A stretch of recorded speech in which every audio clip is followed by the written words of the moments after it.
Welcome to Route 66, day 26. I got it rhymed that time. Day 26, we're going to look at Exodus chapter 23 and 24. It's only a couple of chapters. Uh, some chapters are rewarding, like when you read the Ten Commandments and you recognize those and you see what's going on. Some of them, there's some of the minutia of the law, but it's okay. We're discovering more and more what God is like and how God wants us to behave. So it's really good. So Exodus chapter 23 and 24, we find out that God continues to give some of his laws to the Israelites. I don't want to say they're lesser laws, but they focus on justice, fairness, compassion. He talks about having rest for the land, the Sabbath. They're supposed to let the land rest for a while, the Sabbath of years. He promises to send an angel to guide them to the promised land. If they'll obey his commands, he's going to lead them straight to the promised land where they ought to be. Now, they're in the wilderness. They're in the in-between. It's not a comfortable spot physically, but God says, I'm going to lead you when you obey these commands. In Exodus chapter 24, Moses goes back up. Moses goes up to Mount Sinai to receive the book of the covenant, the promises, the connection between them.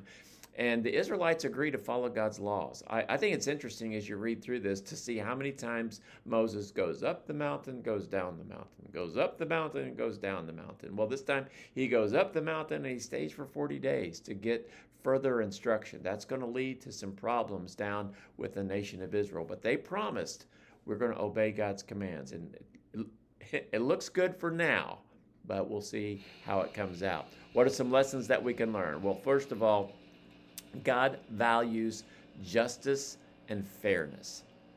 To be fair. I can remember when my kids were little and we'd be dishing out the milk or we'd be putting some things together or cookies. You got a bigger cookie than I. They wanted things to be fair. God doesn't always give everybody the same thing, but God is just. And God wants us to treat others with fairness, treating other people, caring for the poor, caring for the vulnerable, acting right toward them, even if they don't have a way to pay us back. God cares about how we treat those that are less fortunate. Jesus said, the least of these. That's what he said.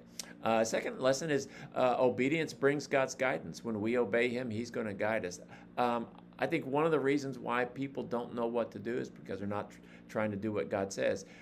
Why should God guide us any further in our life if we're not willing to obey him and the things he's already told us? The Bible's a big book. It is in one sense an instruction book for life.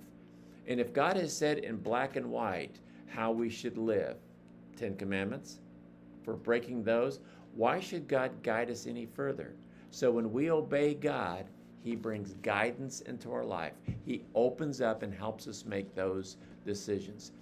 A third lesson is covenant commitment. Making a commitment to somebody, God primarily, but even to others. Those are important. We live in a country where we're law-abiding citizens. We make commitments. We make commitments in marriage. We make commitments when we sign a contract for a house. We make commitments for all kinds of things. And I think that's a good thing, to make a promise. Some of you have made a commitment. You're going to read the Bible through in a year. That's good, because what that does is that challenges us to do something that we know that we ought to do. Make a commitment to do what is right.